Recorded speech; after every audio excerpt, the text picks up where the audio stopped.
Okay, join me today as we make a double batch of sourdough. This recipe calls for 200 grams of active starter, 600 grams of warm water, and 1,000 grams of bread flour.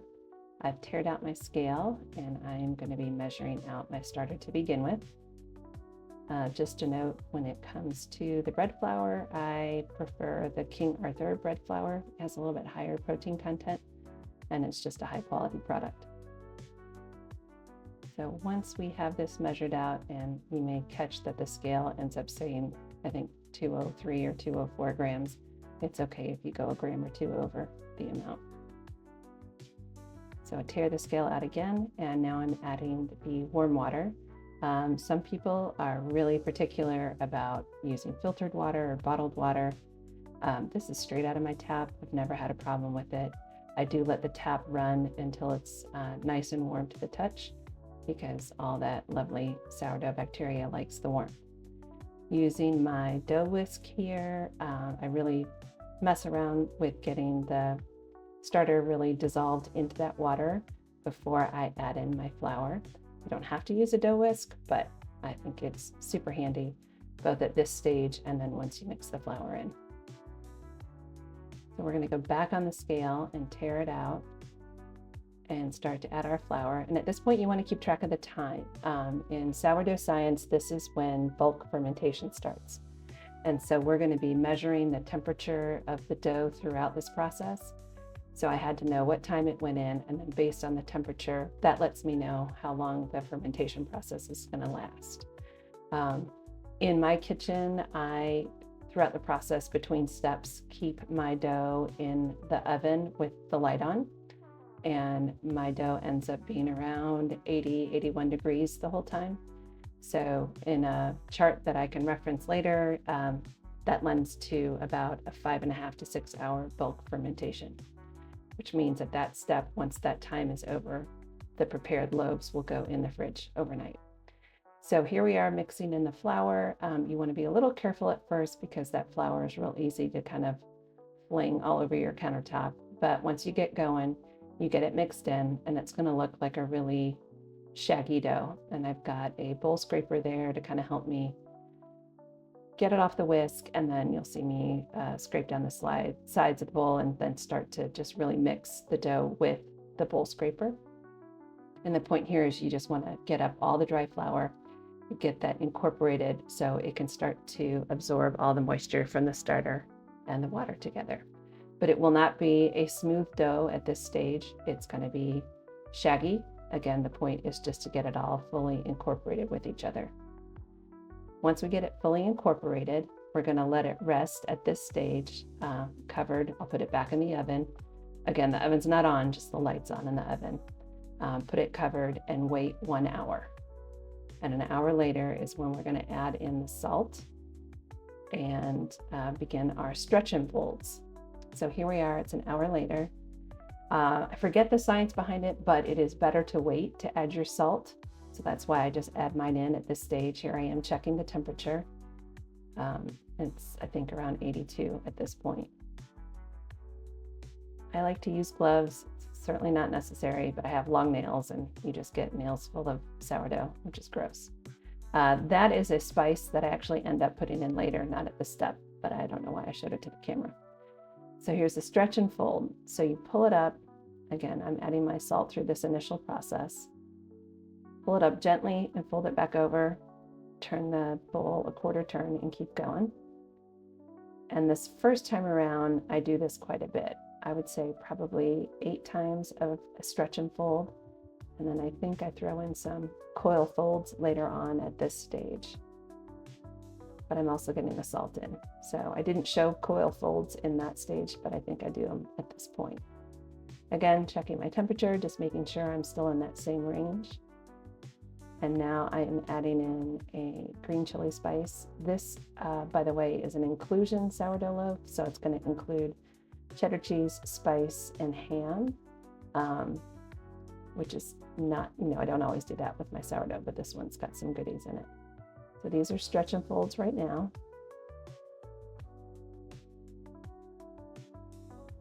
And I kind of pat it in there, not squish it. And again, you're gently pulling up and folding over. And what this is doing is building the gluten strength in the dough. So that's going to let you create kind of a webbing to hold in all of the air when that dough rises and make it nice and fluffy.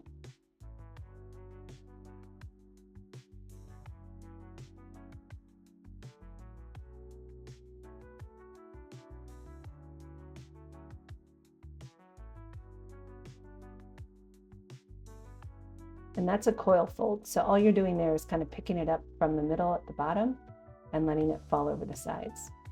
So I did a couple coil folds. Now I'm just sort of mashing it back into a slight roll.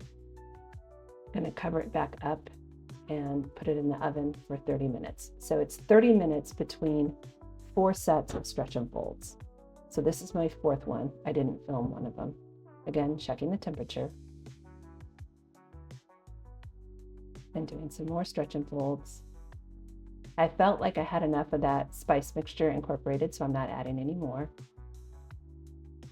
And you're gentle in this process. You're not rough. You're trying not to rip the dough. You're just trying to build the strength.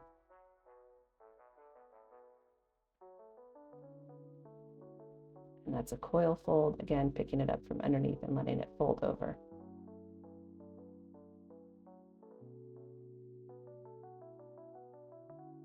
And you'll notice through each stretch and fold that the dough gets smoother and smoother. And then I just sort of bundle it back up in a little ball here. And now I cover it up for the rest of the bulk fermentation. So I started this process at 2. Based on that temperature, it's now 8 o'clock at night. The bulk fermentation has run its time, and now it's time to shape the dough. So you want to drop it out on a floured surface.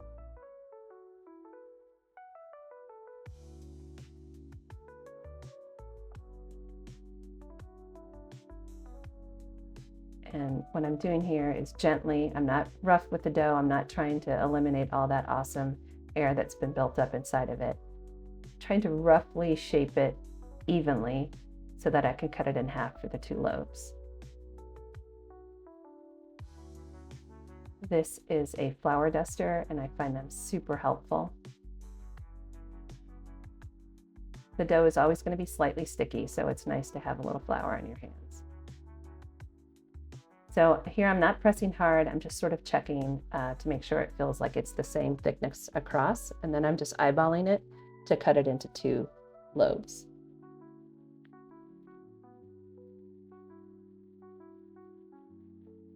Set one off to the side. Now when it comes to shaping, this is very different than what I do on a just standard sourdough loaf. I like to make it long and thin so that I can roll it up and the inclusions are all throughout the dough. So in order to do that, I've just decided this is the best way for me to lay it out. And I'm adding shredded cheese, and I will add ham in just a little bit. And a comment on the cheese, I do not buy prepackaged shredded cheese because that cheese comes with the anti-caking agent in it. So I like to buy the bricks of cheese and shred them myself. And this is Tillamook extra sharp cheddar. And then I have a container of pre-diced ham. It's just a perfect size for including in bread. They're really small dices.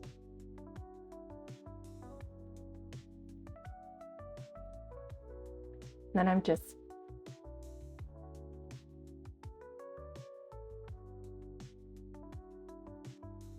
slightly just pressing in the ham and cheese. I'm not mashing it too hard, just so sort of it'll stay in place throughout the process.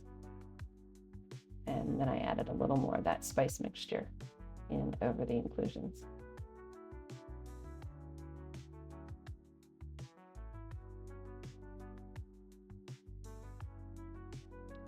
Now we roll it up, and I sort of tug, roll, and then tuck in the sides as I go. And again, I do it this way with an inclusion loaf because I want that yummy stuff all incorporated throughout the dough.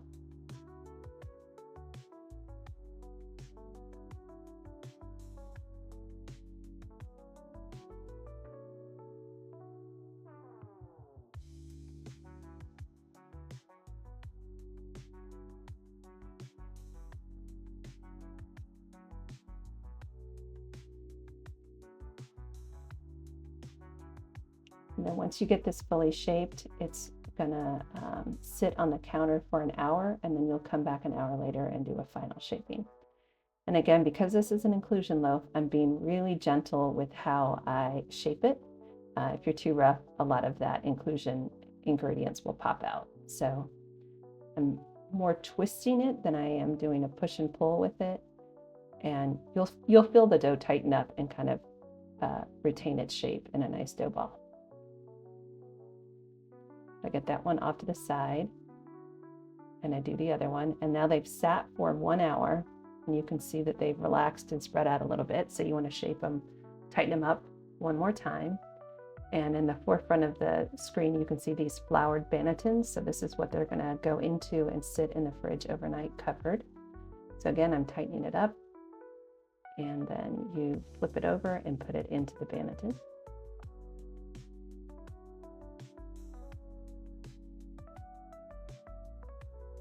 And I am using, this is a shower cap from Amazon. You can get them super cheap and reuse them. So those went in the fridge overnight.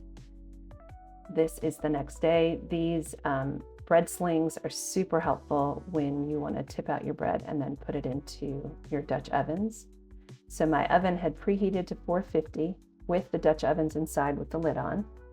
Now I'm going to score the bread because there needs to be a spot for that steam to escape. If you don't score it, it's sort of just kind of a craggy blast open somewhere. So when you put in a perfect score, it kind of goes out through the score. And then I'm making a wheat stock design on that.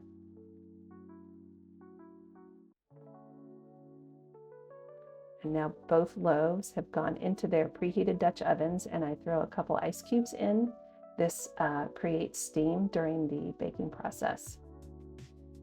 These will be covered up and go back into that 450-degree oven for 30 minutes. I'll come back, I'll take the lids off, and then let it bake for another 15 to 20, depending on how brown you want it. So here we are after that first 30 minutes, nice blast of steam there. And you can see how much it's risen. You can see where that score opened up. So now they will go back in the oven uncovered for, I think, 15 more minutes on this one. We've gone 15 minutes. You can see how much they've nicely browned up. And I do check the temperature of the final loaf to make sure it's at least 200 degrees Fahrenheit. They've cooled. You got to let them cool about 3 hours. And then this is the inside with all the goodies. Enjoy.